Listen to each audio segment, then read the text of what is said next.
En cette période de confinement, avez-vous remarqué que chaque famille devient une petite maison salésienne? Il y a des indices qui ne trompent pas.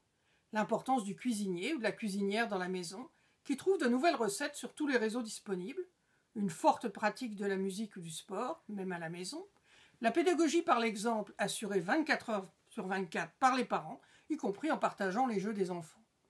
Il y a aussi la place centrale dans la journée du partage et de l'action de grâce, de l'apéro virtuel aux applaudissements de 20 heures.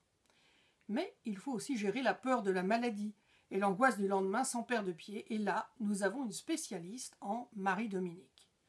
Toute jeune, elle a dépassé sa peur pour aller aider ses cousins atteints du typhus, puis elle a surmonté la maladie et l'impossibilité ensuite de reprendre son métier d'agricultrice en ébauchant un nouveau projet de vie tourné vers les jeunes.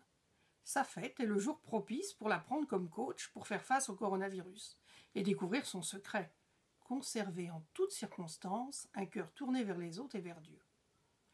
Que faire quand des jeunes filles, récemment arrivées, vivent mal le confinement au sein de la première communauté collège de Mornez, loin de leurs parents et de leurs amis? Marie-Dominique les laisse parler de leur village et pleurer si elles ont de la nostalgie, les écoute pour mieux les connaître et savoir comment leur faire apprécier leur nouvelle vie. Et quand le temps s'étire, quelle heure est-il? C'est l'heure d'aimer le Seigneur. Mais comment relever le défi d'aimer quand on est confiné seul ou à quelques-uns?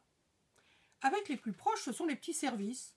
Marie-Dominique déniche un châle pour réchauffer celle qui vient du sud, un supplément de pain pour celle qui a faim, et déjà à Mornez, il était d'usage d'accorder une petite heure pour sortir et courir dans la vigne lorsque l'immobilité est trop dure pour l'une ou l'autre.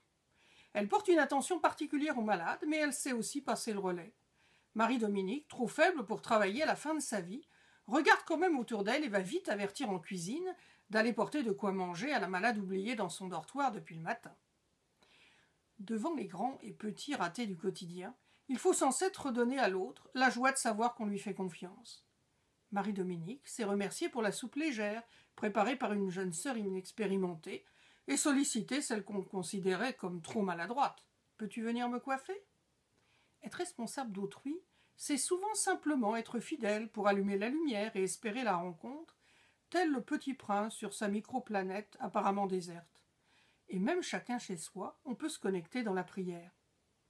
Que ce 13 mai soit l'occasion de regarder autour de nous pour repérer les petites et grandes détresses, mais aussi toutes les ressources en nous et dans notre entourage pour remettre de la joie dans le quotidien.